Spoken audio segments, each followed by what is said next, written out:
I was watching an old monster movie. I was about 8 years old, and I said, that's what I want to do. I want to be a guy in a monster costume. I'm Tom Woodruff Jr. I'm a creature designer and a creature performer. A creature performer is really, he's an actor, but he also has a different sort of talent draw in that a lot of it's very physical. And most of the roles, if not all of the roles I've ever done, don't have lines, so I have to be able to perform through my body.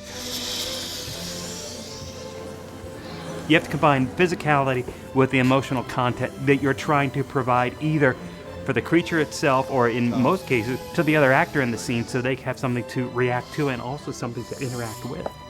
I have a responsibility to provide a character that is more than just a guy in a rubber monster suit. That's what makes the performances work. When I was an 8-year-old kid, nobody knew anything about this. It was all unknown, uncharted territory. My friends didn't understand it, my parents didn't understand it, and I would have to try to find a way to learn about how do I make a gorilla suit and how do I make this monster makeup. And I really think part of that, the journey to try to find all that information, is what gave me the resolve to just stick with it and do it. It was not easy to learn and gain that, and it just fortified me, made me want to learn and do it even more. About gluing them underneath the blender. I glue the plastic down to the top, put the blender on that. I got into the industry when I had to handwrite a letter to John Chambers, who was the makeup artist behind the original Planet of the Apes, and he was always a hero of mine because of what he had done. That movie really had an effect on me, and he wrote back, and that was really something. I got to meet all these other guys that were doing the top-of-the-line makeup prosthetic stuff for the movies and TV. Eventually, I got my first job working on a 3D movie for Universal Studios, and that's where the monsters came from, so I felt good about that. That would lead to me working with Stan Winston, and that was probably a pivotal move because he got me the gig to play the Gill Man. That was the first monster suit I was ever in, and what a great start for me. I get to play the creature from the Black Lagoon.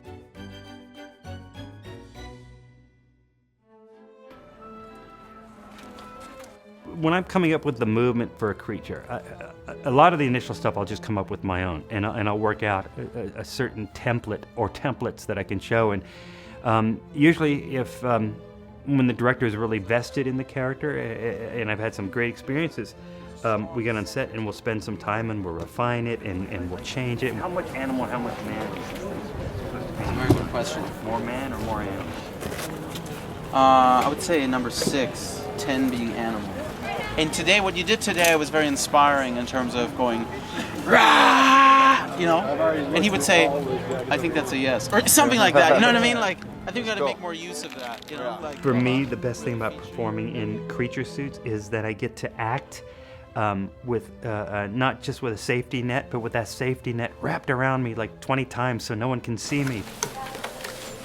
I should remove this stuff. Day one, I was always nervous. Even the first suit I wore, I remember somebody said, have you worked out your walk yet? Just the way they said, have you worked out your walk? Like, I have a walk, I have to do a walk. Oh my God, what is my walk? I've gotten much more confident.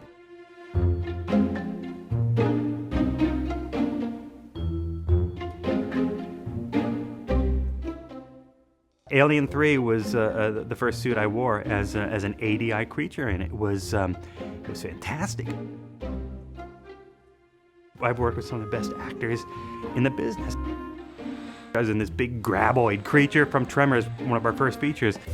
Every time I would get a chance to do a character, it was always something new and exciting to me.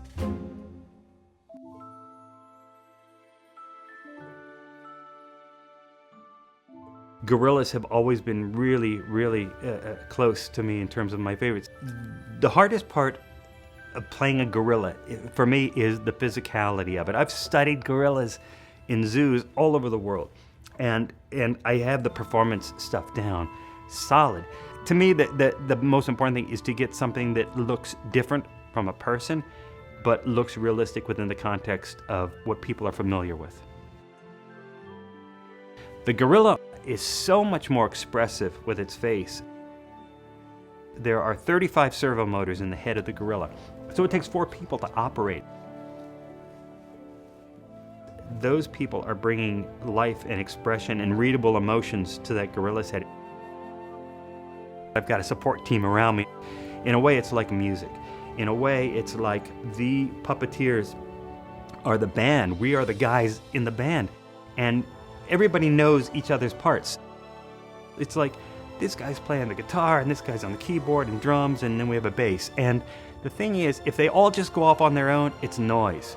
When they all play together, it's music. It's definitely not a one-man show.